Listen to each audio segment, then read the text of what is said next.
Hello, everyone, and thank you for joining me. This is Michael Voss, the Dragon of the Southern Tier, here on No Soundbites Allowed. I am still in Albany, and I had the opportunity to get in touch with someone really impressive. It is Andrew Giuliani. He is here with me right now. We're standing 2 feet apart, as you can tell, and I've got an opportunity to ask him 2 questions. That's not because he said so, it's because I said so. There's just that many people who want to speak with him and get photos with him. So, I'm going to ask the first question. We're talking about gun control. So far, on the last 2 administrations, appointed Governor Kathy Hochul and the disgraced Governor Andrew Cuomo, we've had the New York SAFE Act, we've had the red flag law, and now they're talking about a ghost gun ban. According to the New York State GIVE report, we have seen an increase of 38% of gun crime, and in particular violence, homicides with guns over the last 5-year period. And it's always increased. Would you, if elected, repeal these laws since they have been ineffective and they have made, in many cases, including the New York SAFE Act, made many of our residents essentially criminals? Yes, I would work to repeal the SAFE Act, red flag laws, and I look at it this way, right? When we think what really this legislature, what, as you said, the corrupt governor, former Governor Cuomo, and now what we think is potentially the corrupt current Governor Hochul, when you look obviously at Brian Benjamin and what happened there and potentially how she's profiting off of the Bills Stadium, they intend to defund the police. What does defunding the police actually do? Defunding the police actually makes it tougher for police to get guns out of the hands of actually the gangs and the criminals that are actually the ones that are causing the crime, that are doing the dangerous work right there.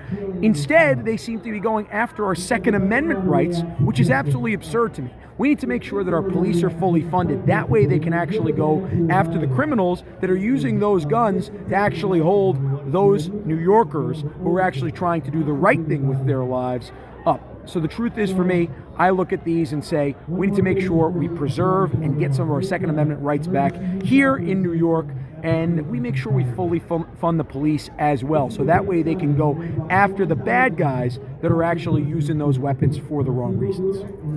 Thank you for that. And I know there's 1 in 5 New Yorkers who are going to be very happy to hear something you just said. That's the number of gun owners in America, in New York. My second question, obviously, is going to be looking at finances. Considering that we are now looking at 11% inflation, it is projected, at least I'm projecting 15%. We're looking at a food shortage that is coming up very shortly.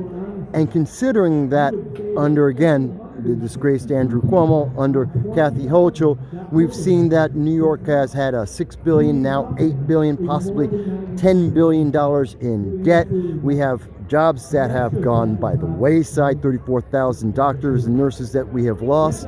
And in addition to that, well, we just have a lot of problems here. So I want to ask you, what do you plan to do to help the New York economy to retain individuals instead of lose them, and to bring back some of the jobs that are going to be affected? Well, look, every Republican politician likes to talk about tax cuts. Of course. And that's certainly something that we are going to start working on day one. But I understand that goes through the legislature, and I'm going to be pushing legislation to make sure that we cut taxes. But you said what we can do on day one. So let me give you a day one action item. If you remember, in 2016, President Trump made the pledge that for every regulation he'd sign into law, he would cut 2. Yes. That That number was actually 8-1 by the time he ended up leaving office, over 8-1. I had the honor of being able to work a little bit with OIRA, the Office of Regulatory Reform, in the White House to be able to keep that pledge.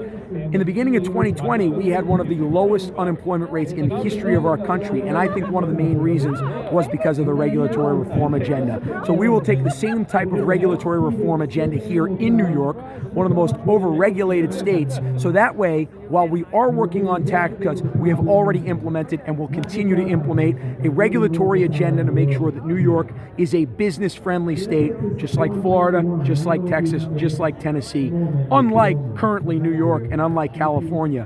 What's the biggest difference? What do we see in terms of the correlation between those?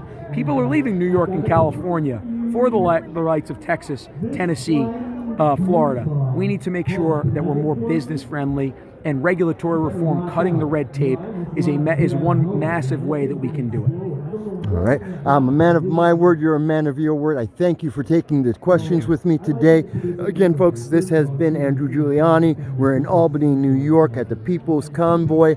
I thank you for the time you've given us today. Now, one quick plug over here. Yes, go right ahead. Now, you said the Southern Tier, right? Yes, Broome County. Tomorrow, I am hosting my first Giuliani for Governor rally with America's Mayor, Rudy Giuliani, a guy I know pretty well, in Endicott, New York at George W. Johnson. I know it. At George W. Johnson Memorial Park at 2 o'clock tomorrow. So anybody who wants to come out and make it, come on out, see you speak, take a picture with us. We'd love to have you. That's right around the corner from my home, so perfect.